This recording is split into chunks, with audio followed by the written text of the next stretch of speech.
চশমা museum, a house of world class, জলট্যাক মোড়, বহরমপুর মডার্ন হোটেলের সামনে। মুর্শিদাবাদ জেলা সফরে রাজ্যের মুখ্যমন্ত্রী প্রাকৃতিক দুর্যোগের কারণে কলকাতা থেকে সড়ক পথে বহরমপুরে পৌঁছালেন রাজ্যের মুখ্যমন্ত্রী শুভেন্দু অধিকারী। বহরমপুরের শিল্প তালুকে একটি বেসরকারি হোটেলে দলীয় বিধায়ক ও নেতাকর্মীদের সঙ্গে বৈঠক করেন তিনি। এরপর বহরমপুর রবীন্দ্র সদনে প্রশাসনিক বৈঠক, তার পাশাপাশি পুলিশ লাইনে কন্ট্রোল রুমের শুভ উদ্বোধন করেন। সেখান থেকে রেজিনগরের তকিপুরে রাজনৈতিক সমাবেশের উদ্দেশ্যে রওনা দেন মুখ্যমন্ত্রী।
বা সব হয়ে গেছে।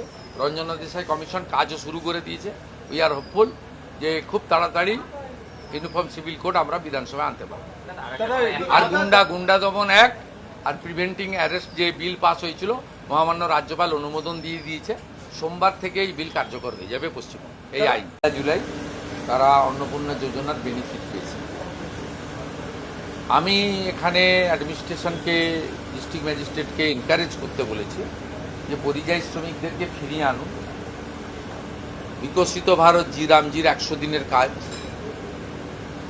এবং অন্যান্য যে সোশ্যাল বেনিফিটগুলো রয়েছে তার সঙ্গে আয়ুষ্মান ভারতের 5 লাখ টাকা পর্যন্ত ফ্রি চিকিৎসা, এর সঙ্গে নির্মাণ কর্মী থেকে শুরু করে বিড়ি শ্রমিকদের জন্য ভারত সরকার, পশ্চিমবঙ্গ সরকারের লেবার ডিপার্টমেন্টের যে প্রজেক্ট, সব মিলিয়ে আমরা হিসাব করে দেখেছি একটা পরিবার 15,000 টাকা মাসে বিভিন্ন স্কিম থেকে, পিএম কিষাণ সম্মান নিধি বলুন, কৃষক বন্ধু বলুন, অন্নপূর্ণা যোজনা বলুন, বার্ধক্য ভাতাও 500 টাকা বাড়ানো হচ্ছে, 125 দিনের কাজের ক্ষেত্রে unskilled 300, semi skilled 450, high skilled 600, সব মিলিয়ে একটা পরিবার 15-18 হাজার টাকা প্রান্তিক পরিবার তারা পেতে পারেন। সঙ্গে প্রধানমন্ত্রী অন্ন সুরক্ষা যোজনার রেশন আর আয়ুষ্মান ভারতের ফ্রি হেলথ সার্ভিস। এই বিষয়গুলো আমরা এখানে বলেছি। এখানে ব্যাপক দুর্নীতি হয়েছে। আমি এডিএম জেলা পরিষদকে বলেছিলাম যে কাজগুলো করেছে জেলা পরিষদ, তার যে ওয়ার্ক অর্ডার দিয়েছেন, টেন্ডার করেছেন, সেক্ষেত্রে আপনি যদি ঠিকঠাক মতো তদন্ত করেন দেখবেন তাদের যে ক্রেডেন্সিয়ালগুলো দেওয়া হয়েছে অধিকাংশই জাল। আমি পুলিশের কিছু তদন্ত রিপোর্ট এদের বলেছি, তাতে 600 মতো লক্ষ্মীর ভাণ্ডারের অ্যাকাউন্ট ভুয়া, 3500 মতো মাইনরিটি স্কলারশিপের অ্যাকাউন্ট ভুয়া, সব ক্ষেত্রেই ভুয়া। এসসি নয় এসসি বেনিফিট নিচ্ছে, এসটি নয় এসটি বেনিফিট নিচ্ছে, ফিজিক্যালি চ্যালেঞ্জ অরিজিনাল নয় ফিজিক্যালি দিব্যাঙ্গ ভাতা নিচ্ছে। আপনার নানা স্কিমেই এখানে এত ভুয়া বেনিফিশিয়ারি হয়েছে। এর জন্য আগের সিস্টেম দায়ী। দেখুন ওরা কি করতো, আগের সরকার, আপনি অ্যাকাউন্ট নম্বর দিতেন, আপনার অ্যাকাউন্টে টাকা দিয়ে দিত, কিন্তু আমরা এবারে ভেরিফিকেশন করছি ওই অ্যাকাউন্টটা যে ওর কেওয়াইসি ঠিক আছে কিনা, আধারের সঙ্গে অ্যাকাউন্টের লিঙ্ক আছে কিনা, এটা করতে গিয়েই এই জেলাতে হাজার হাজার ভুয়া বেনিফিশিয়ারি ধরা পড়ছে। সেই জন্য আমি জেলার মানুষকে বলবো যে 2 মাস আমাদের সময় দিন। বিডিওরা কথা দিয়েছেন তারা সমস্ত সোশ্যাল ওয়েলফেয়ার যে স্কিম রয়েছে ভেরিফিকেশনের কাজ কমপ্লিট করবে। কিন্তু আমি ওদের বলেছি রেফার কম ইন জেনারেল ঠিক আছে, কিন্তু কিছু বিষয়ে আপনাদের এখানে সব রুগী রেফার হচ্ছে, যেমন নিউরোলজিস্ট, নিউরো, কার্ডিয়াক, নেফ্রো, সব রুগী প্রায় রেফার হচ্ছে। আমরা আজকে এখানে পাঁচজন সিনিয়র ডক্টর দিয়ে গেলাম, অধ্যাপক, অ্যাসিস্ট্যান্ট প্রফেসর লেভেলে, এবং 20টা করে বেড, 4টে স্পেশালিস্ট, নিউরোলজিস্টের ক্ষেত্রে, নিউরোলজির ক্ষেত্রে, কার্ডিয়াকের ক্ষেত্রে, এগুলো করলাম। এছাড়াও ক্যাথ ল্যাব, আপনার ডায়ালিসিসের আরও 2টো ইউনিট বাড়ানো, খুব চাপ হচ্ছে।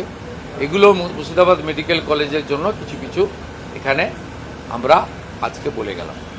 ওভারঅল আমার বিশ্বাস আগামী 2-3 মাসের মধ্যে মুর্শিদাবাদ জেলা একটা উন্নয়নের নতুন শক্তি পাবে। এখানকার ডিস্ট্রিক্ট ম্যাজিস্ট্রেট এবং তার টিম ভেরি কম্পিটেন্ট, এতদিন কাজ করতে দেওয়া হতো না, ভয়ে থাকতো, চাপে থাকতো। আমরা বলেছি চাপমুক্ত হয়ে কাজ করি। পুলিশকে বলেছি বর্ডার এলাকায় অবৈধ অনুপ্রবেশকারীদের ক্ষেত্রে কোনো ক্ষমা ঘেন্নার বিষয় নেই। মাত্র 69 জনকে এখনও আপনারা বর্ডার পার করিয়েছেন, যেখানে রাজ্যে কয়েক হাজার, এটা খুব ছোট সংখ্যা। বিএসএফ এর সঙ্গে কোঅর্ডিনেশন বাড়ান। এত যে সামাজিক অবক্ষয় ঘটছে, এর পিছনে ড্রাগ, অবৈধ মদের দোকান, নারকোটিক্স বাংলাদেশ থেকে বর্ডারে আসছে যাচ্ছে, এক্ষেত্রে আপনারা র্যান্ডাম করুন। আমি এডিএম এলআরকে থ্যাঙ্কস জানাবো। এখানে লং পেন্ডিং যে ইস্যু ছিল, 368 একর জমি বিএসএফকে দেওয়ার কথা ছিল, 338 একর জমি অলরেডি হ্যান্ড ওভার করেছেন under the guidance of the district magistrate. ADM LR এটা করতে পেরেছেন। এটা অন্য জেলার তুলনায় এখানে খুব ভালো ইমপ্রুভমেন্ট হয়েছে। এনারাও বুঝে গেছেন সরকার কি চাইছেন, সরকার কি বলছেন, এটা আমরা বলেছি। আর পুলিশকে খুব ক্লিয়ার ইনস্ট্রাকশন দেওয়া হয়েছে, ধুলিয়ান, শামসেরগঞ্জ, বেলডাঙ্গা, রেজিনগর, শক্তিপুরের মতো ঘটনা ঘটলে কাউকে ফোন করার দরকার নেই। আপনার ভারতীয় ন্যায় সংহিতাতে যা বলা আছে, আপনার অশোক স্তম্ভ, আপনি যে ট্রেনিং নিয়ে এসছেন, আপনি যে শৃঙ্খলিত বাহিনীর ট্রেনিং নিয়ে এসছেন, সেই অনুযায়ী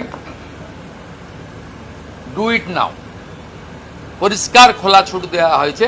আর যে হিন্দু শরণার্থীরা জেলের ভিতরে আছে, বিএম সাহেবকে বলেছি পিপির সঙ্গে কথা বলে এদের জেল থেকে মুক্ত করতে হবে।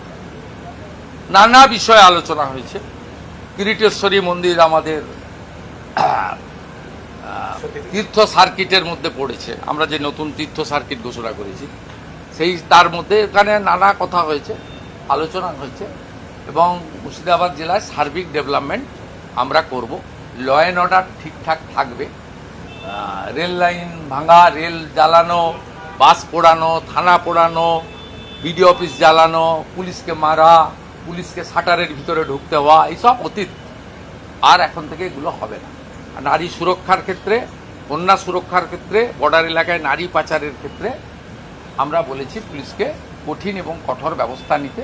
এবং এই সংক্রান্ত যত কনভিকশন হয়ে গেছে লোয়ার কোর্টে, আপার কোর্টে গিয়ে আটকেছে, ডিস্ট্রিক্ট ম্যাজিস্ট্রেটকে বলেছি আপনি স্পেশাল পিপিদের সঙ্গে কথা বলে, কলকাতায় এজি, ডবল এজির সঙ্গে কথা বলে এগুলো ত্বরান্বিত করুন, যাতে তারা প্রকৃত কনভিকশন দ্রুত পায় বিচার ব্যবস্থার মধ্যে থেকে।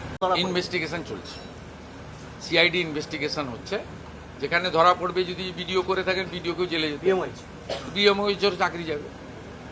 আমরা আরজি করের কেসে 3 জন সিনিয়র আইপিএসকে যদি সাসপেন্ড করতে পারি, তার উপরে তো কেউ নয়, অর্থাৎ ভরসা রাখতে পারে।